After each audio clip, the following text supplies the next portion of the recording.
did the real estate markets turn out in 2023 in Cabarrus County, North Carolina? Well, friends, this is Market in a Minute, but for Market in a Minute, it's actually going to be Market in 3 or 4 minutes.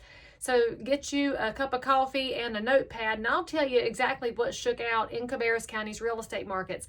Now, for the record, nobody knew how the markets were going to look, and anybody who tells you they can predict the markets is a charlatan and a liar, and you should run right away from them. So let's take a look at what actually happened in our entire county. Now, for those of y'all that aren't sure exactly what all is encompassed by Cabarrus County 1B 2Rs, that's Concord, Harrisburg, Midland, Mount Pleasant, and Kannapolis. Plus, there are some unincorporated parts of the county. Now, we are north of Charlotte, but we are not Charlotte, which is very evidenced by our numbers. This is a very popular area for businesses to move and grow. Our public schools are highly regarded here. And frankly, we have a little bit of everything in Cabarrus County, whether you have the areas that feel very urban, as in downtown Kannapolis or Concord, although I think they feel more like city than urban. You've got a lot of suburban type neighborhoods. You've got a lot of rural areas. We still have farms here. This is a wonderful microcosm of what the markets look like. So if you went back a year, you'd have a lot of people doing forecasts for 2023's real estate market. And I don't know that any of us guessed exactly what would shake out. So here's the numbers. In the entire county, we had 2,886 sales. And if you're looking at the board behind me, you'll see that's bigger than the town of Mount Pleasant's population at 2222. So we had a fair number of sales. However, that was down 17.7% over 2022. And if you remember, in 2022, that's when rates started their very fast and steep uphill climb. So a lot of us did not know what the interest rates were going to do to the markets. The reality is the interest rates have pushed our markets down a little bit just because it makes things less affordable. Now, there are buyers out there buying, as evidenced by 2,886 sales in the county. But what you should know is that a lot of our buyers would have bought if there were something to buy. But there didn't seem to be enough inventory, so they stayed in their current houses. One of the biggest hangups in the market, and it's continuing into 2024, is that we have this silent marketplace that's sitting tight because they don't want to sell their current house to get into a different house in the same county because they don't know what they would move into, so they're sitting tight. And part of the reason people stay put, there's nothing they want to buy. That's part of it. And they'd have to give up a really low fixed rate interest mortgage on their house now to buy something at a higher interest rate. Well, a lot of folks would spend more if the house were perfect, but the perfect houses are currently occupied, and it is a round and round circle. Now, one thing you should know is that the number of listings, so back to this point about people staying in their houses, the number of listings was down 18.1%. So the number of sales down 17.7, the number of listings down 18.1. All right. Good news is, yes, you can buy. Yes, you can sell. Yes, I can help. There's your reminder. Now let's look at the numbers. Cabarrus County continues to be an area where people can make the money work. The average sales price in 2023, $359,590. And y'all, that's a lot higher than when I got into real estate 24 years ago. And I'm very concerned about how we can create opportunities for our workforce to get into the market, for our young folks to get into the market. As it stands now, there are financing options and there is down payment assistance so we can help you get in, because that's a number we can probably find a way through. That number, though, here's the wild part. You ready for this? The sales price in 2023 was down 1.5%. So for all of y'all who are waiting for the markets to crash, that's probably what your crash looks like, is a softening of the market. Now, I'm going to go ahead and lay a prediction out there for 2024. I think we're going to go up because interest rates have come back down a little bit, and the Fed has already signaled that they plan to cut rates again.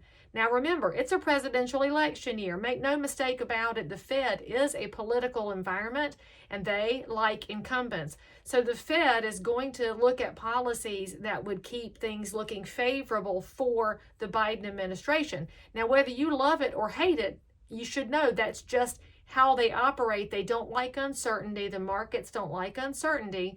So that's what they're aiming for. So we are likely to see some rate cuts to make interest rates get better for homeowners, which should encourage the real estate market to move forward. Now, that's not like we're guaranteeing that. Make no mistake about it. Lots of things can change. We have huge global conflicts going on. If war breaks out in a bigger than regional aspect, that can change our markets. We could see the stock market hit a hiccup because currently it's held up by toothpicks. Anything could change. We could see continued election challenges. That all can change our markets. But as it stands right now, I do expect prices to go up. Now, I don't know by how much, 3 or 4% maybe. I don't think I'm looking at 18 or 20%, but that's just Lee Brown's guesstimate. But I will say this, if you're watching this video because you're thinking about buying a house in 2024, you should know that your best chance of not getting into a bidding war is right now. So if you wait until May or June in our traditional pickup of the markets, I do think that's when you're going to see more multiple offer situations, and you might pay more 6 months from now than you pay right now. Again, I have no idea. This is me guessing. Now, speaking of that deal that you're looking for in the market, the list price to sales price ratio in all of 2023, so whatever the seller was asking and what they landed at, 98.6%. Now, if you feel like that's just too close to what they want, well, you should know that in 20, 21, 22, that number was over 100%. In that bidding war environment, sellers were getting far more than asking price. So right now, you might be able to negotiate a little bit, but let me go ahead and tell you that if you come to me and say, Lee Brown, I want to buy it for 20% off, I'm going to have to advise you that we'd need a time machine to go back to 2010, and I just don't have one right now. That's not a realistic number. And the reason your realtor loves you enough to tell you that is that if I go to a home seller and bring them a 20% off offer, they are probably going to kick me square out of the house, and you don't have a chance at a conversation. But when you know that the data show 98.6%, we have an idea of where the market averages are, and then we can investigate that house, those comps, that seller situation, and figure out a plan. That's one of the roles of your realtor, by the way, is to help you figure out a plan. And frankly, it should be the role of our elected officials is to look at the whole picture and put a plan together instead of just one-off doing things, which is exactly how this girl looks at things and will do things. Now, there's a whole nother story to tell, and if you've hung in here long enough, hello, my nerd friends. Let's talk about one of the stories that's being told to us about the market, and this is through the number of showings on a property. When you are looking to sell your house, far and away the most painful part is the showings process, where you have to allow strangers into your home so they can criticize it and pick it apart before they decide to tell you they love it and want to buy it. Right now, 2023, the whole year, average of 7.6 showings per listing.